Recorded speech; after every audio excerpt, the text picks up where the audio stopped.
সকাল থেকেই বাড়িতে না আজকে তোড়জোড় আর অনেক লোক। আজকের সকালটা আমার জীবনে অন্যরকম। ওয়েলকাম টু মাই চ্যানেল রানুর বডি চ্যানেল। আশা করি আপনারা ভালো আছেন, সুস্থ আছেন। আজকে একটা বিশেষ দিন, আর এই বিশেষ দিনে আমাদের বাড়িতে অনেক ক্যান্ডিডেট এসছে। আমার সব থেকে আদরের আমার মা খুব ভালোবাসতো।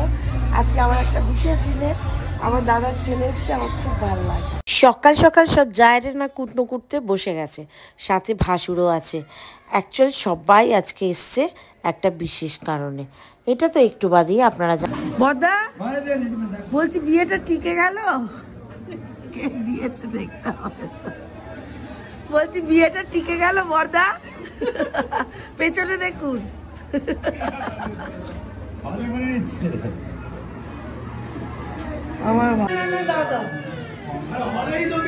জীবনে এই প্রথম দেখলাম আমার কর্তাও নেমে গেছে রান্নায়। এই যে ইলিশ মাছ রান্না করছে আমার বড় যা, আমার হাজব্যান্ডের বড় পিসিমার বড় ছেলের বউ। তো একদম তোড়জোড় চলছে, আর একবারও কেউ আমায় জানায়নি। ওরা আনএক্সপেক্টেড, মানে সবাই হঠাৎ করে এসছে। সব মানে আমার ননদ, দেওর, আমার হাজব্যান্ড সবাই মিলে এই পরিকল্পনাটা করেছে, আমি জানতামই না। তো যাই হোক, আমি আমার মেয়ের ভালো রেজাল্ট হয়েছে সেই জন্যই ভেবেছিলাম খাওয়া দাওয়া হবে, কিন্তু পরে জানলাম যে আমারই বিবাহবার্ষিকী। আর দেখুন সবাই ছবি তুলছে, সেলফি তুলতে ব্যস্ত। আমার ননদ তো ভালো, আমি বলবো না।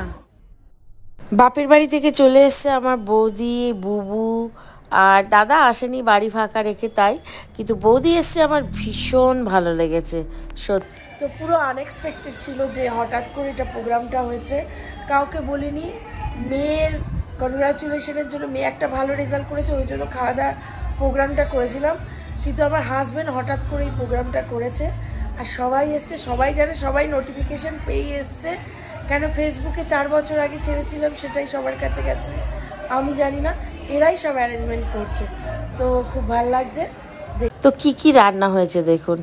এই যে ইলিশ মাছ এদিকে ছিল, আর এই ট্রেতেও অনেক ইলিশ মাছ রয়েছে, ডিম দেওয়া বড় বড়, আর মাংস হয়েছে।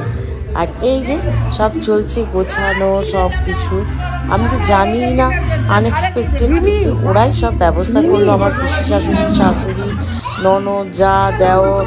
আগে যখন আমার শ্বশুর বেঁচে ছিল প্রচুর লোক আসতো আমাদের বাড়িতে।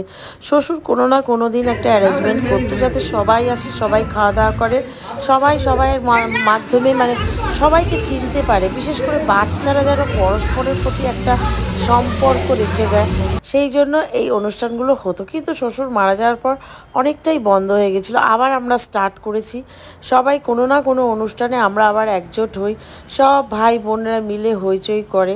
তবে কেউ কেউ বাদ, তারা ইচ্ছা করেই আসে না, কিছু করার নেই। কিন্তু যারা আসে সকলেই আসে, আন্তরিকভাবে আসে, আর সবাই এতে অংশগ্রহণ করে।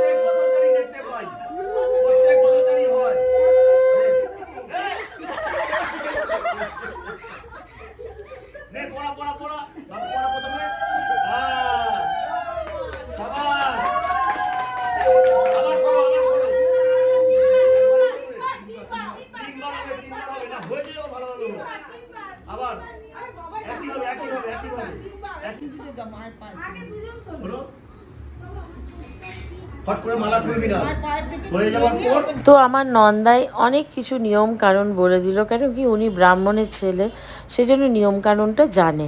তো অনেক ধন্যবাদ আমার নন্দাইকে।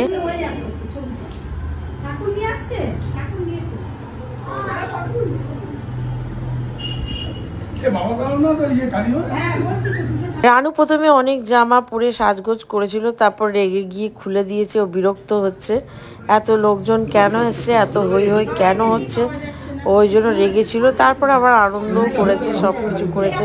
তো এই যে আমার কেক মিষ্টি সব এসে গেছে, আর এইগুলোই কাটা হবে। সারাদিন ধরে এই চলছে, একবার এদিকে খোলা হচ্ছে, একবার ওদিকে গোছানো হচ্ছে। তো যাই হোক, শ্বশুরবাড়িতে 25 বছর কাটিয়ে দিলাম। আপনাদের আশীর্বাদে, আপনাদের ভালোবাসা, আমার সমস্ত সাবস্ক্রাইবার যারা সাবস্ক্রাইব করেননি, রেগুলার দেখেন, সবাইকে অশেষ অশেষ ধন্যবাদ। আপনারা পাশে না থাকলে আজকে এই খুশির দিনটা আমার জীবনে আসতো না। তো হয়ে গেছে, চলুন সব সাজানো গোছানো, ছোটোর মধ্যেই হয়েছে। বাড়ির সব লোকজন, আত্মীয় স্বজন, জয়েন্ট ফ্যামিলির যাহা। আর এই যে রানুকে সব বোঝাচ্ছি, এটা করবি রানু, ওটা করবি। আর রানু আমাকে পেলেই খুশি।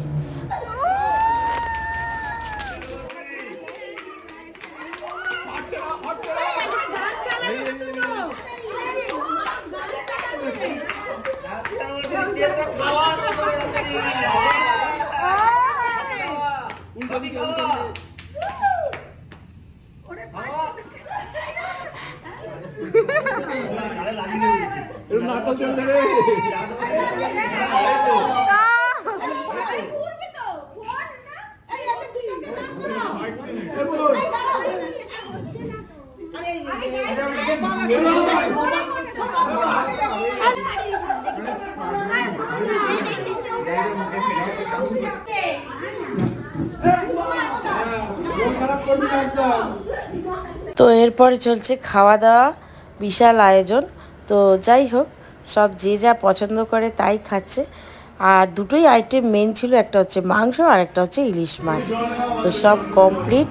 বিকেলবেলা আবার চা খাওয়া দাওয়া, নাচ গান হলো। ওই বাচ্চারা যে যা পারে সেগুলো করলো, আমাদেরও ভালো লাগলো, টাইম পাস হলো। বিকালে একটু কফি, চা, পাকোড়া হলো।